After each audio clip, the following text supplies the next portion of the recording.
with it.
then he will be suspended.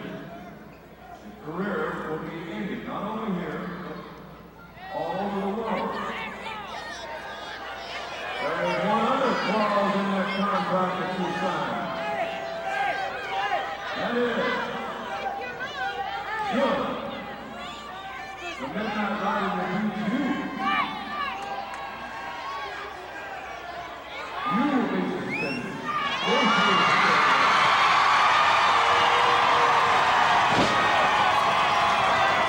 I will return to the contract.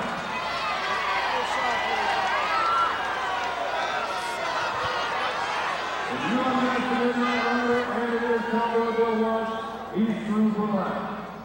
If the Midnight Rider defeats you, then you're gone.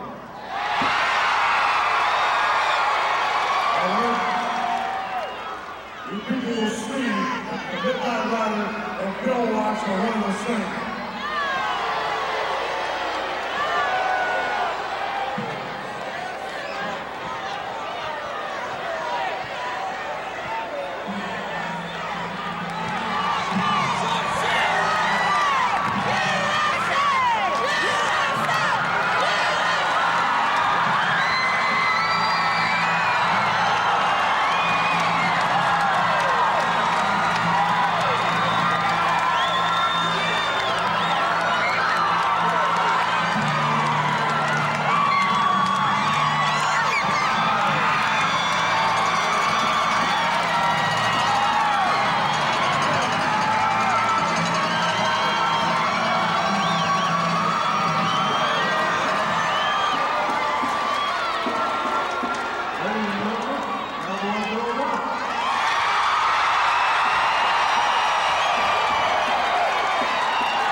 Come on, punk, get up, punk. Come on, punk.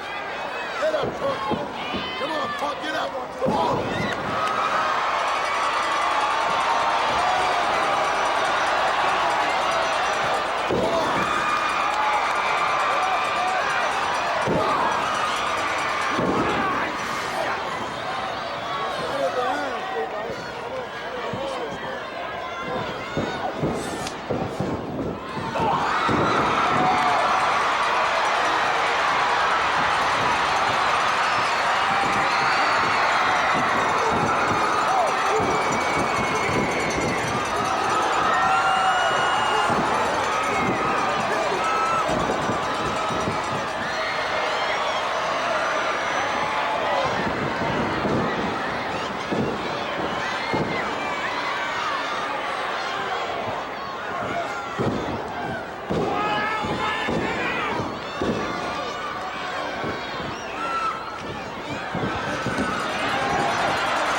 Wrestling fans, the next match in the ring will be a one-fall, 10-minute match between Hot Stuff Eddie Gilbert and the fantastic Bobby Fulton. But before they have the match, Hot Stuff Eddie Gilbert has asked for and been granted the time to make a very important announcement. Thank you, Boyd Pierce. Once again, here I am, and I'm sure everyone at home is wondering why it's covered up again. And of course, what I'm talking about is the great portrait of myself. But I heard through the grapevine that just about every girl and every lady that saw this last time passed out or fainted. So what I want you to do is get a little medical attention there, and I want you to be ready when I unveil this, so you be ready for it. Now get ready, and here we go, because I've got chills. I'm sure everyone else does. Oh, isn't that beautiful? Isn't that beautiful? Oh, I get chills being Hot Stuff Eddie Gilbert. I know what everyone else would. Now see, something's been brought to my attention. And what I have here, let me put my sunglasses down here. One of the many of thousands of letters I've already received, Mr. Boyd Pierce and all you people. It seems that it takes people to talk about Hot Stuff and to tell why they would like to have my portrait. It seems it takes them a little longer and many more words than 25. So what I'm going to do is then increase it, so everybody will have a better chance of winning the gratefulness and the most beautiful wrestler in the world today, and the greatest looking wrestler. Oh, I just love you. Oh. So what I'm doing, girls, everybody listening, 50 words or less, now it goes. You send in and you tell me why you would like to have Hot Stuff's portrait, and I'll read your letter, and I will take it in consideration, and I will pick one letter from the Mid-South area, and from all over, someone is going to walk away with a piece of Hot Stuff Eddie Gilbert. And I realize that everybody out there listening and watching will love to have a piece of Hot Stuff. Now, a lot of people have asked me, Eddie, why are you doing this? A simple answer. Everywhere I've been, every lady has said, Hot Stuff, you're a hunk. Hot Stuff, you're gorgeous. Hot Stuff, you're the greatest looking wrestler today. And the only thing I'm saying is, I know. And this could be yours. 50 words or less, and I know that's going to be hard. So you people think about it, and think about it very hard. Now, let me say this also. I've also realized that's a good song for me. I'm glad they're playing that. That should be my song, Sharp Dressed Man. I think so. What's he doing out here? What's he doing out here? Hold it, you just hold this.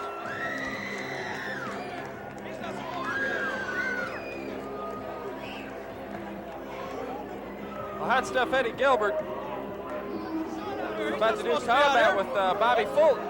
Fulton coming to the ring before Eddie Gilbert has had a chance to remove that portrait from the center of the ring, and this could be an interesting situation. Referee Tommy Gilbert coming to the ring. He and Fergie trying to move the easel and the very expensive portrait. About to get order restored here in the ring. It started off like a house fire. Carl Fergie calling for the bell. Bobby Fulton against Eddie Gilbert here on Power Pro Wrestling. And brother, if ever there was a fast-paced match, this is going to be it. These two men are lightning quick. What a drop kick. Bobby Fulton just leveled Hot Stuff Eddie Gilbert with that drop kick. One half of the Fantastics, Bobby Fulton.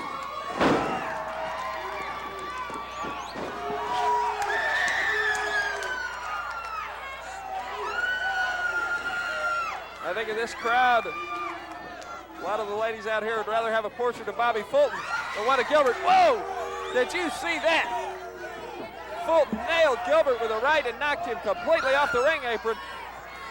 Bobby Fulton running up to the ropes quite eagerly there. Could have been a tactical error because Carl Fergie had to keep him away, provided enough distraction for Eddie Gilbert, who's a fine tactician in his own right, to go and attack the leg of Bobby Fulton. Gilbert doing the strut. A hard forearm to the side of the head. Fulton goes behind. Fulton's got him set for the roll-up. He catches it for a 2 count. Fulton just about had him. This is a great matchup. Grizzly Smith has done a fine job pitting these two men against one another. Of course, we saw in Mid-South Wrestling recently. He lifted him up, Joel, literally by the hair of the head. He most certainly did, Boyd. And I think, that long hair of Fulton's looks nice in the ring, but Gilbert is certainly using it to his own advantage in this situation. That long hair can sometimes work against you because it's like an extra added leverage, a tool, a handle to pick you up and control that head and thereby control the body of your opponent as well. Fulton up to a base, but Eddie Gilbert pulls him back down. As I was saying before, Eddie Gilbert involved in the situation between the Fantastics and Mantell and Dundee. And that first time ever on Mid-South confrontation with Mantell's whip on top of a steel pole. Gilbert came down, got the whip and threw it to Mantell and Dundee. Surprise to everybody, Gilbert gaining momentum on Fulton. But Fulton firing back. It's toe-to-toe, but Gilbert gets the upper hand. Gilbert gets the upper hand and he's capitalizing on it. He goes to the chokehold, Fergie with the count. Gilbert shading that count. He is a tactician. He sinks his fingers deep into the eyes of Bobby Fulton. Extremely painful. You could hear Fulton screaming in pain.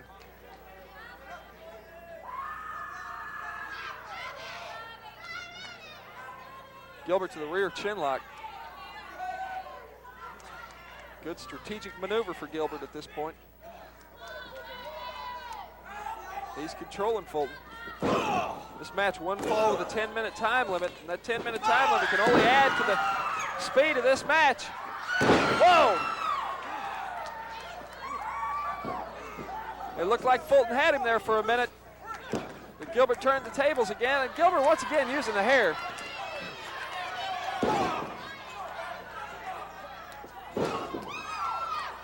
Both men with extremely hard blows to the midsection. Quite a brawl between these two men, but they're managing to mix in some wrestling as well. A lot of people don't realize just how healthy. Whoa! Gilbert came off that second rope all the way across the ring. Fulton wisely moving out of the way. I think Gilbert was a little bit quick to go for that high-risk maneuver, and Fulton is capitalizing on it. He nails Gilbert with some right crosses. He is getting some revenge for that hair pulling earlier. I gotta think that that's his driving force, the anger. High elevation. Gilbert is trying at this point just to get out of the ring. And Fulton just as determined to keep him inside. Gilbert trying to stop that momentum any way he can, and I guess he figured there, if I can't get out of the ring, I'll send Fulton out. And he did just that. Fulton getting back into the ring slowly, however. Gilbert again with a high-risk maneuver. Gilbert with a high-risk maneuver, but he's there on the ropes. He's using those ropes to stop him from that sunset flip. Fulton gets it anyway. Fulton gets it anyway. Gilbert's got it reversed. He's holding the tights. Gilbert reverses it and holds the tights. And now let's go back to Jim Ross in the studio.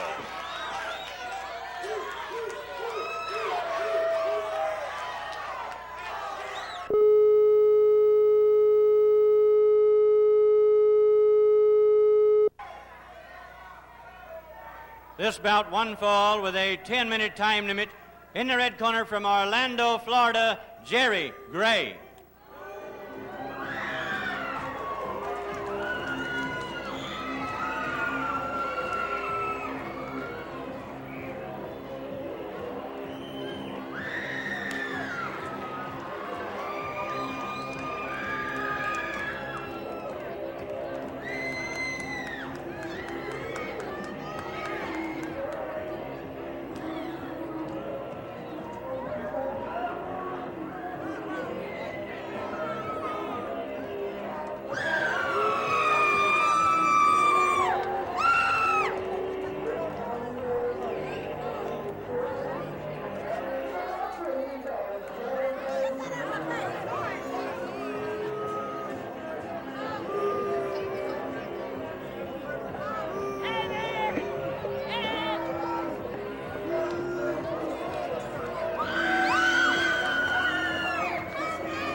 And his opponent, in the blue corner from the City of Angels, fantastic Tommy Rogers, your referee, Tommy Gilbert.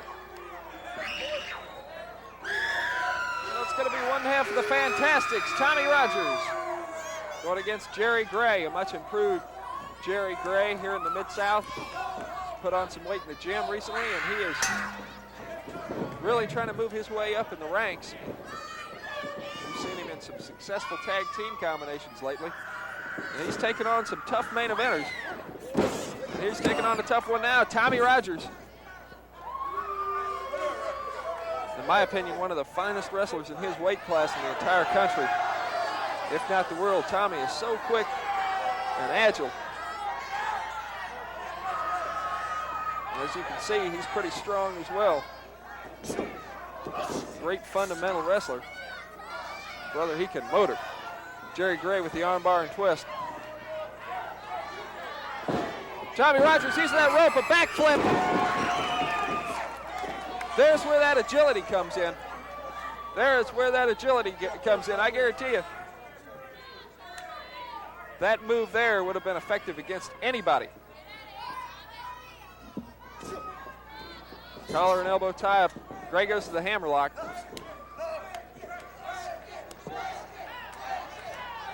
Gray going to the hammerlock, and Tommy Rogers looks as if he's trying to go for that snap mare. No, he goes over the top. Tommy Rogers over that top. He's got Gray rolled up. 1-2, and he just about had him. You see Gray there a little bit perplexed. Caught off guard there by the quickness of Tommy Rogers. I must say I was a little caught off guard too. I was thinking he was going to go to the snap mare.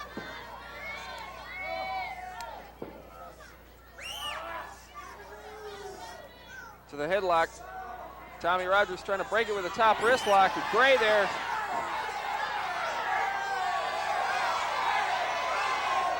From the noise from the fans, I think that Gray tried to hedge the rules a little bit there. Nice move by Rogers. He pulls him back into a cradle. Now it's Gray with a headlock. Gray trying to wear Tommy Rogers down with that headlock. If you've ever been in a situation like that, you realize just how physically draining it can be for a man to have you in a hold like that.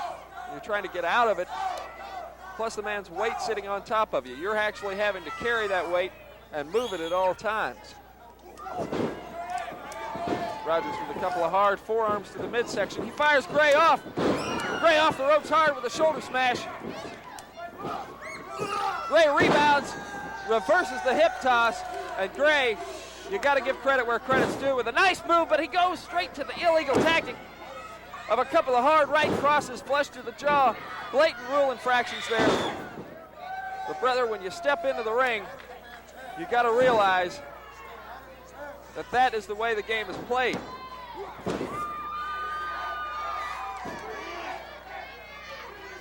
Gray back to the rear chin lock. Nice strategy on the part of Gray. He's managing to gain some momentum on Tommy Rogers. A few months ago, I don't think he would have even lasted this long with Rogers. Very much improved wrestler. You hear the fans getting solidly behind Rogers. He fires a couple of elbows deep into the midsection. One thing I've noticed about Rogers, he is in such great shape. He has such great recuperative powers. He's got a high threshold of pain, and he is tough. Gray with a couple of hard kicks. There's that arm whip reversal. Tommy Rogers goes up and sets for the flying head scissors. He's got it. He's got it, and he snaps ahead of Gray. Rogers balancing himself. Rogers knows when to abort that high-risk maneuver. Beautifully done. Inside cradle and a victory for Tommy Rogers. High-risk maneuvers, they paid off in a victory for the fantastic Tommy Rogers. And now let's go back to Jim Ross in the studio.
Watch that damn hair!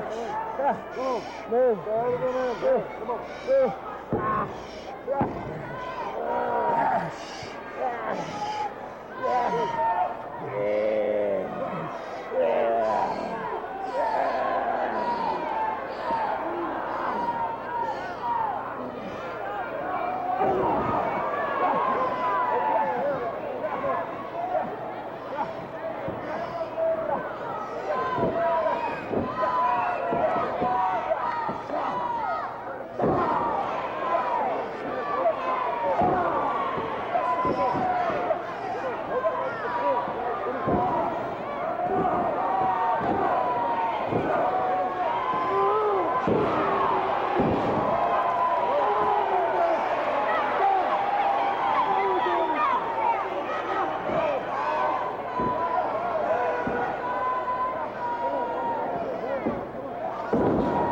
break is gone.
Thank you for staying with us, wrestling fans, here on Power Professional Wrestling. I'm sure you may recognize the World's Heavyweight Champion, Nature Boy Ric Flair. He's here to be our guest commentator.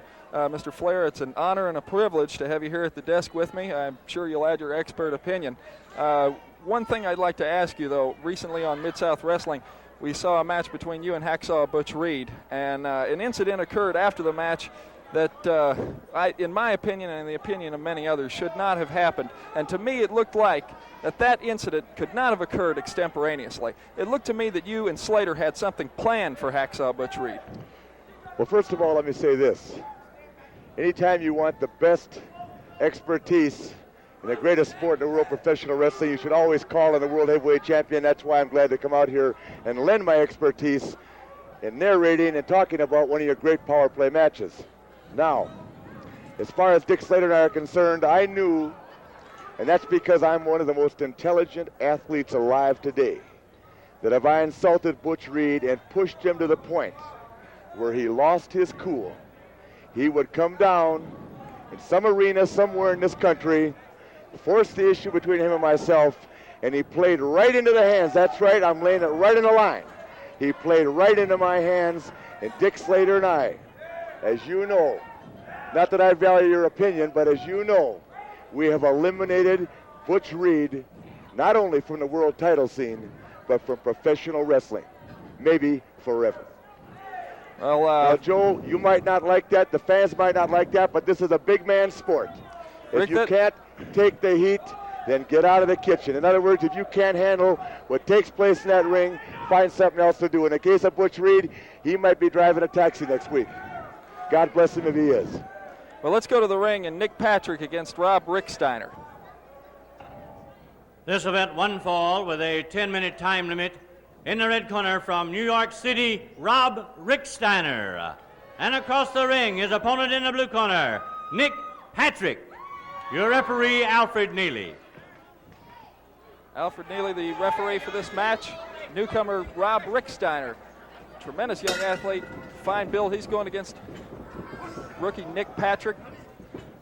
Should be a fine athletic clash. Well, you're looking at you're looking at an awesome athlete right now. This kid right here, Rick Steiner, was a Big Ten collegiate wrestling champion, competed in the nationals, competed in the Olympic trials.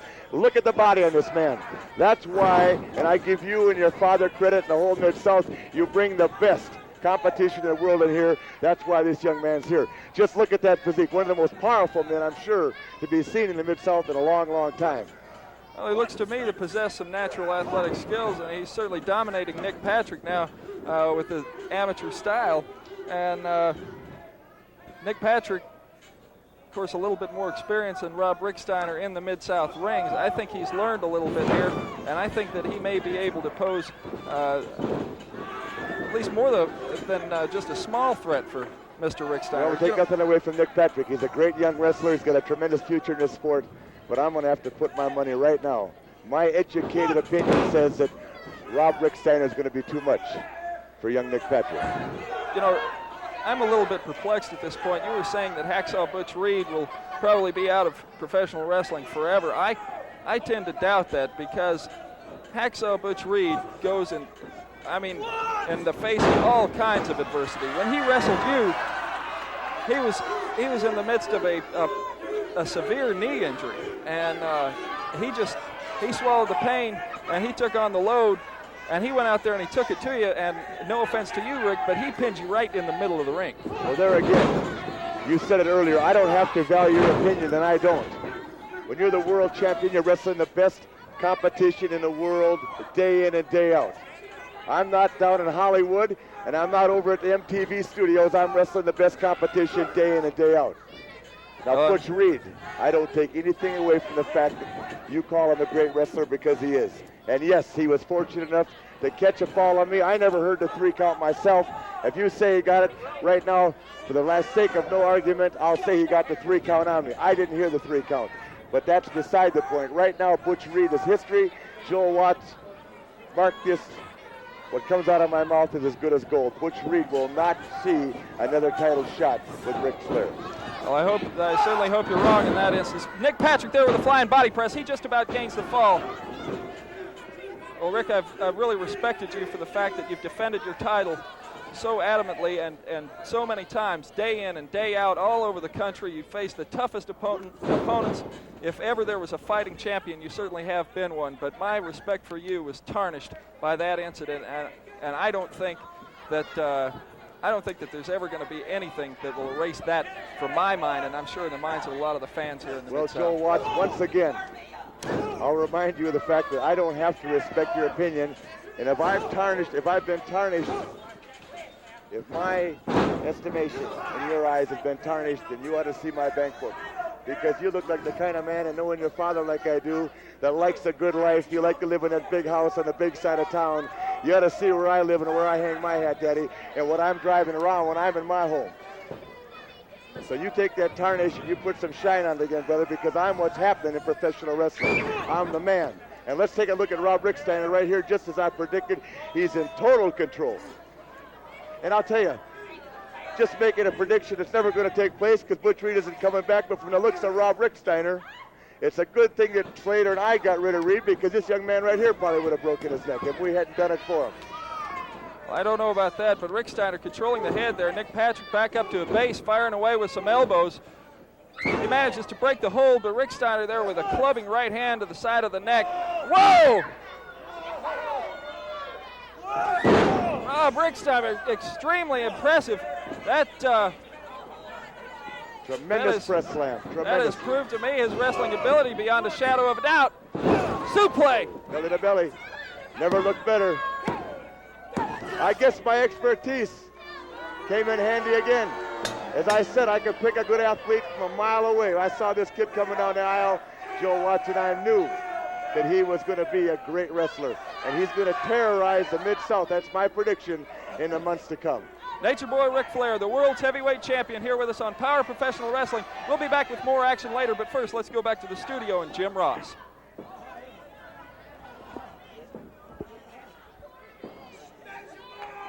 Yes, sir.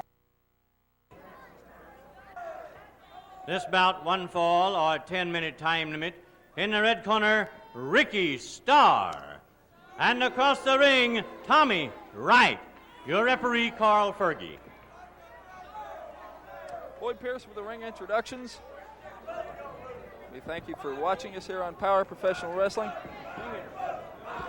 This match just about to get underway as Carl Fergie calling for the bell. It's going to be Ricky Starr against Tommy Wright. Ricky Starr, a newcomer here in the Mid-South area. He's here trying to cut his teeth, as it were, make a name for himself. Tommy Wright as well is in. Tommy Wright possesses a little bit of an edge in the professional ranks as far as experience is concerned. A young man who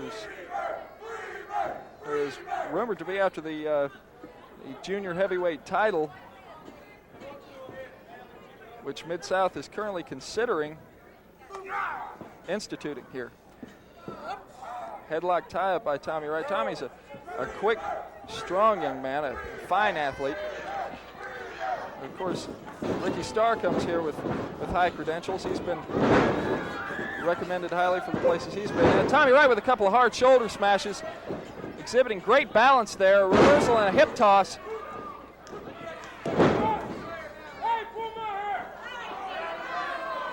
He definitely has the upper hand on Ricky Starr at this point.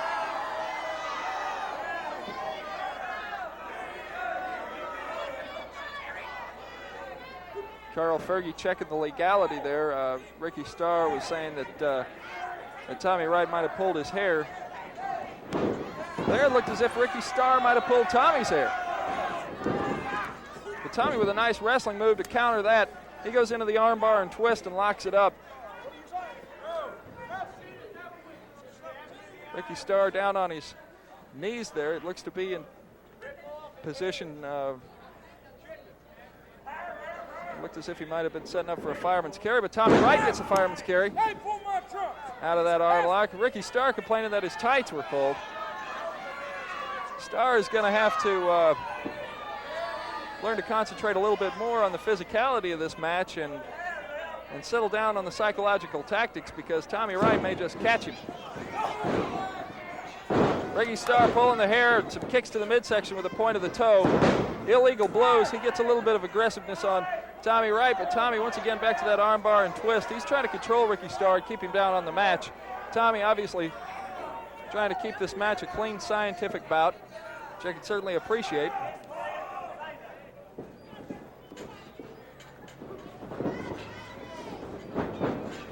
Ricky Starr went for that elbow. Tommy Wright caught him.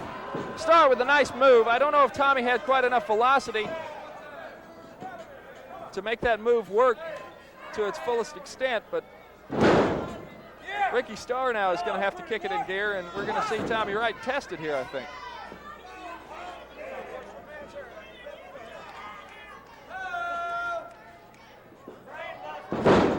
Body slam. Ricky Starr going outside. Outside. He's going all the way up to the top rope. Not a very smart move for a rookie, a very high-risk maneuver. It could result in a disqualification. He falls flat on his back on the mat. He really has to be hurt from that one. Like I said, a high-risk maneuver, and I don't know if he was correct in attempting that. He was going for the gold, trying to get it all. I don't know. Tommy quick to the attack. He goes for the body slam.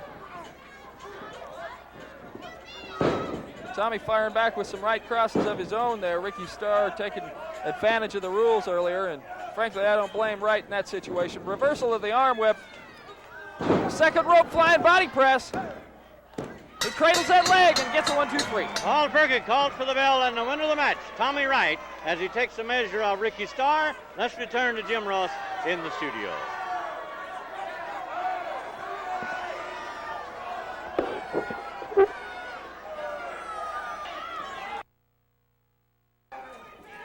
This event, one fall or 10-minute time limit. In the red corner, the wrestling Mad Dog Buzz Sawyer. And his opponent, in the blue corner to my left, Bruiser Bob Sweetan. Alfred Neely, your referee. Neely calling for the bell in this Power Professional Wrestling main event. Bruiser Bob Sweetan going against Mad Dog Buzz Sawyer. What a great clash of two tremendous international superstars. Definitely. Whoa! Buzz Sawyer went for that quick blow on the turnbuckles, but Sweetan's catching it with the rights. Sawyer's going down hard, but Sawyer's a double tough man, as is Sweetan. I think this is going to be a great confrontation, because both these men are well matched as far as their physical size. Sweetan with a slight advantage in experience. I think Sawyer with a slight advantage in quickness, probably. But both of them, like I said, they're great brawlers. And I've just got to think that before this match is over, we're going to see this thing break down into a Donnybrook. Headlock by Bob Sweetan as Buzz Sawyer trying to pull the hair to extricate himself from the hold. Sawyer takes Sweetan to the ropes. Sweetan clings to that headlock. He's controlling the head, and I think what he's trying to do here also, Boyd, is I think he's trying to slow Sawyer down and make him wrestle his match. I think Sweetan may have the advantage as far as tactical thinking in the match, just slightly over Sawyer. Sawyer could sometimes tend to get a little overzealous and do things too quickly. Sweetan throwing those forearms in hard across the chest, returning in kind what Sawyer did to him on the turnbuckles. But Sawyer, raking the eyes, gets the advantage and takes Sweetan in. He's biting Sweetan. An unnecessary tactic. I think it's just gonna result in Sweetan getting angry. Sawyer with that elbow, that punishing elbow that we saw level Hacksaw Duggan's lady friend recently on Mid-South Wrestling, one of the most heinous acts I've ever seen.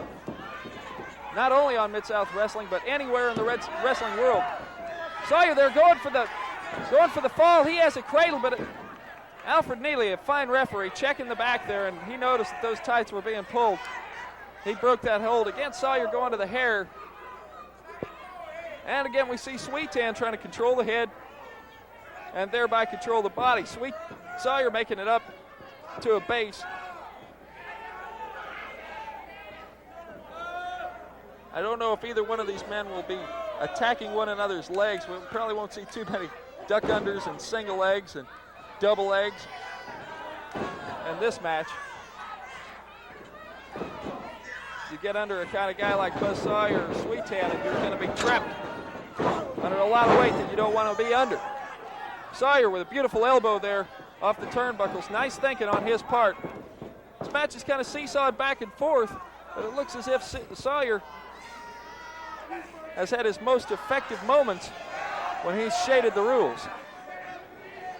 And he might be doing it to the wrong person, because Sweetan has shaded a couple of rules himself.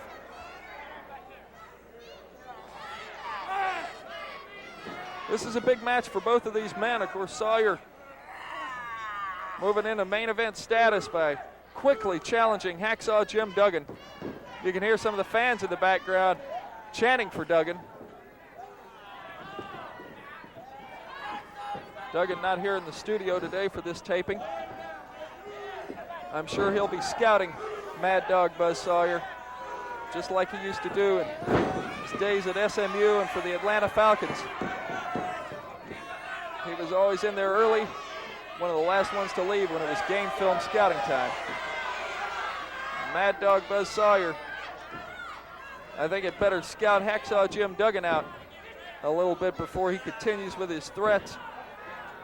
and continues to do things to Duggan like we saw him do on Mid-South. Sweetan firing back. He hammered Sawyer with a right cross, but Sawyer just stiffened up and shook it. Whoa! They took Sweetan high for a power slam, but whoa! They caught him! He caught him and gained a win over Bruiser Bob Sweetan. There's the hand of the victor, Mad Dog Buzz Sawyer. Now, let's go back to Jim Ross in the studio.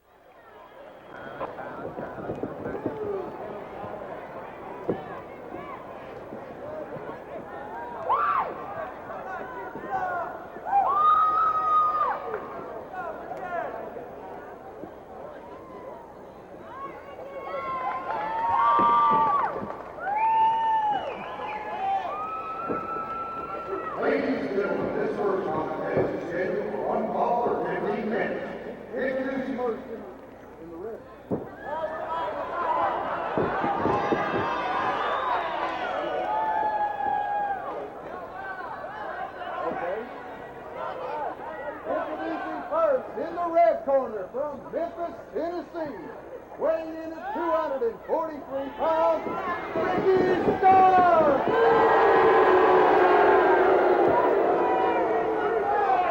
And in the blue corner from Pensacola, Florida, weighing 231 pounds, Rick Gibson!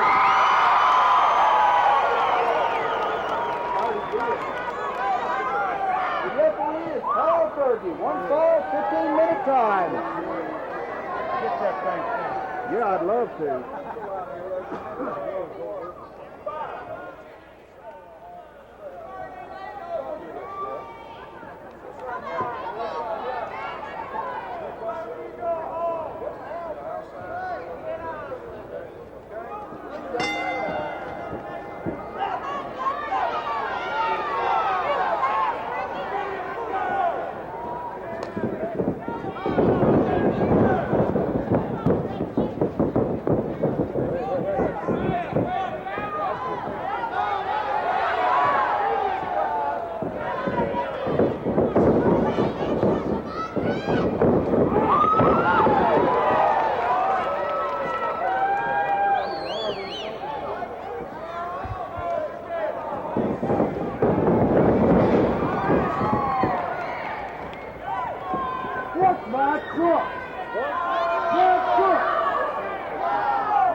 Come on, make it break.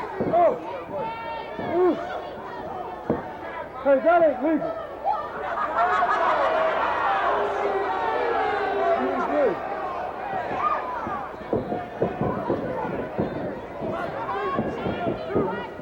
Hey, what's the eye? What's the other man's eyes?